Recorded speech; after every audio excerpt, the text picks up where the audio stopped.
Hello, this is Senator Barack Obama, and today's Thursday, June 15th, 2006. I want to talk to you guys today about Katrina. I know that we've had a number of discussions about the process of rebuilding, what's been happening and what hasn't been happening down in the Gulf. Some of you may recall that a while back I introduced a piece of legislation that should be pretty straightforward.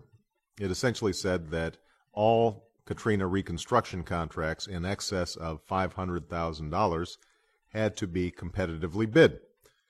This was prompted by news reports that enormous amounts of waste were taking place in the Katrina contracting process. You had multi-billion-dollar no-bid contracts for things as varied as debris removal or buying tarps to put on roofs, trailers, for people who'd been displaced.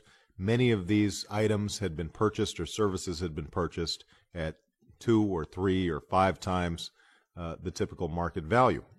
And obviously, any money that's wasted going to contractors is money that is coming out of taxpayers' pockets and not getting to the intended beneficiaries, the people who've been displaced as a consequence of the hurricane. So myself and Tom Coburn, Republican from Oklahoma, introduced a very simple amendment in the Emergency Defense Supplemental. It essentially said that if there's going to be a contract of more than $500,000, it has to be competitively bid. The amendment passed 98-0. The entire Senate was unanimous.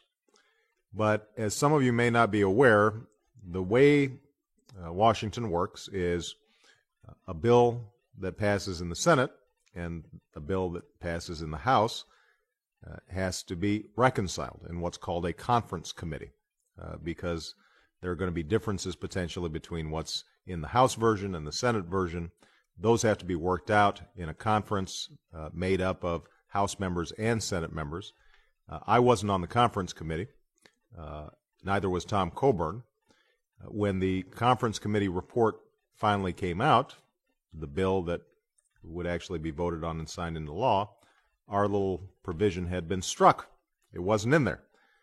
Now, since that time, we got the news that there is at least $1.4 billion of taxpayer money that could have gone to helping the people in the coast that instead has been siphoned off on a series of fraudulent claims, spending on everything from Girls Gone Wild videos to vacation trips to Hawaii to, in one case, a sex change operation.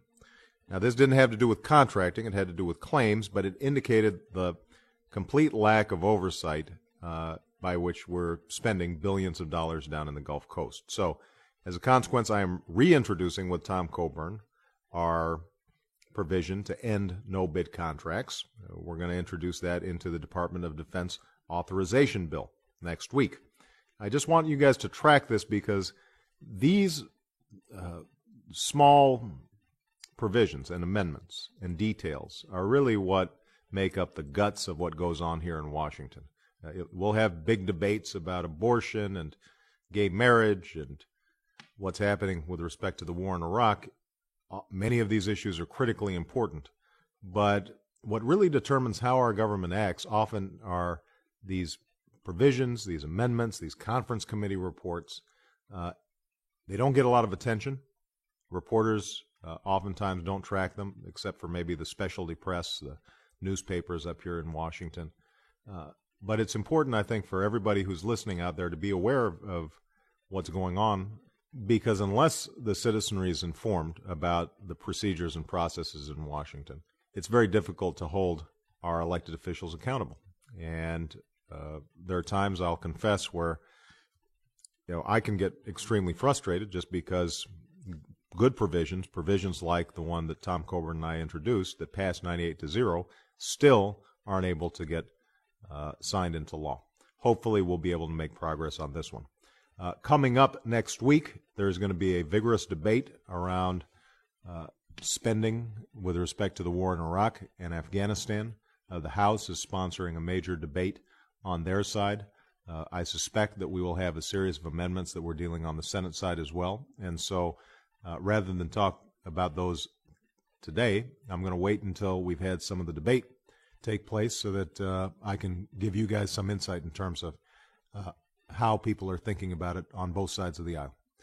In the meantime, I think it is worth noting that today we passed the 2,500 casualty mark in terms of the war in Iraq. 2,500 American heroes, servicemen and women who have been killed in Iraq.